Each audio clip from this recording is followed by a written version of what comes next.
1900s की शुरुआत में मद्रास में रहने वाले मैथमेटिशियन श्रीनिवास रामानुजन ने एक के बाद एक कई ऐसे मैथमेटिकल फार्मूलाज को जन्म दिया जिन्हें उस टाइम पर इम्पॉसिबल माना जाता था। लोगों के पूछने पर उसने बताया कि उसके पास ये फॉर्मूले उसके सपनों में आए। 1905 में आइंस्टाइन ने बताया कि उसे अपनी थ्योरी ऑफ रिलेटिविटी की इंस्पिरेशन उसके एक सपने से मिली, और 1913 में नील्स बोर को अपने सपने में एटम का स्ट्रक्चर पता लग गया था। हमारे पास ऐसे जीनियस लोगों की हजारों कहानियां हैं जिन्होंने अपने सपने में कुछ देखा और उनके उस सपने ने ह्यूमैनिटी का पूरा फ्यूचर ही बदल दिया। बट यहाँ पर क्वेश्चन ये आता है कि सपने आखिर हैं क्या, और जो इन्फॉर्मेशन या स्टोरी हम सोते टाइम देखते हैं वो असल में कहाँ से आ रही होती है। हिस्टोरिकल एविडेंस बताता है कि सबसे पहला रिकॉर्डेड ड्रीम 4,500 साल पुराना है, और उस टाइम से लेकर अब तक लोगों का ड्रीम्स के टुवर्ड्स बिहेवियर काफ़ी चेंज हो चुका है। जहां पुराने ज़माने के लोग अपने सपनों को अपने पूर्वजों की नॉलेज समझते थे, वहीं मॉडर्न साइंटिस्ट्स इन्हें बस दिमाग में होने वाली कुछ रैंडम एक्टिविटी समझते हैं। पर अगर आप ध्यान से अपने ड्रीम्स को एनालाइज करो तो आप ये समझ जाओगे कि ड्रीम्स रैंडम बिल्कुल नहीं होते। और यहाँ से शुरू होता है साइकोलॉजी का काम।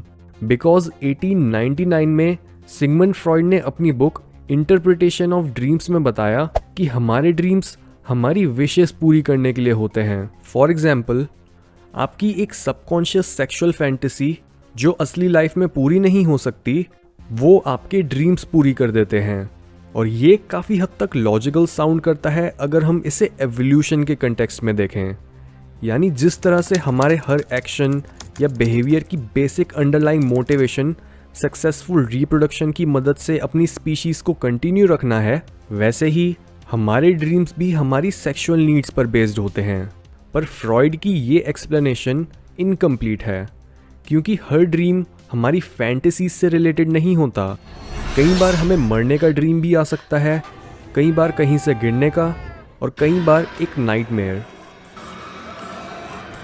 दैट्स वाई फ्रॉइड के कोलीग कार्ल युंग ने अपनी थ्योरी में बोला कि फर्स्ट ऑफ ऑल हम जितना डीप अपने दिमाग को समझते हैं वो असल में उससे कहीं ज़्यादा डीप है, और हमारा दिमाग सिर्फ कॉन्शियस और सबकॉन्शियस में डिवाइडेड नहीं है, बल्कि हमारे दिमाग में एक अनकॉन्शियस पार्ट भी होता है जिसमें हमारे बचपन से लेकर अब तक की पर्सनल मेमोरीज और हमारे एंसेस्टर्स की कलेक्टिव मेमोरीज होती हैं।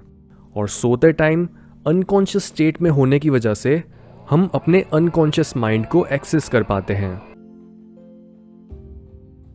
हमारे दिमाग का ये हिस्सा art, history, philosophy, mythology, culture, traditions, rituals और सिंबल से भरा हुआ है, और तभी हमारे ड्रीम्स हिंदी, इंग्लिश या स्पेनिश जैसी लैंग्वेजेस में नहीं बल्कि सिंबॉलिक इमेजेस की लैंग्वेज में बात करते हैं।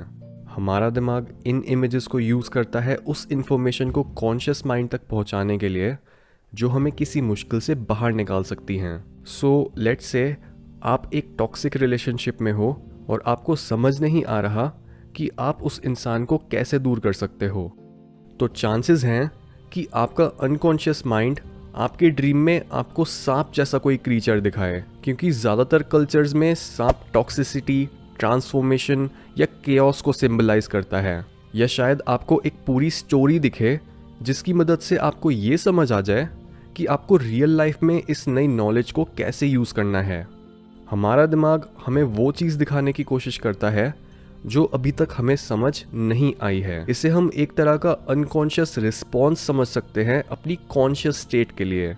पर जस्ट बिकॉज हमारा अनकॉन्शियस माइंड कॉन्शियस माइंड की तरह मॉडर्न नहीं है और वर्ड्स उसकी फर्स्ट प्रायोरिटी नहीं है, वो एक पर्टिकुलर इमोशन का सबसे करीबी सिंबल चूज करता है। जैसे अगर आप अपनी जॉब, स्कूल या कॉलेज को हेट करते हो और आपको समझ नहीं आ रहा कि आप अपनी लाइफ के साथ क्या कर रहे हो, तो आपका ड्रीम इस इमोशन को कई अलग सिंबल्स के थ्रू एक्सप्रेस कर सकता है।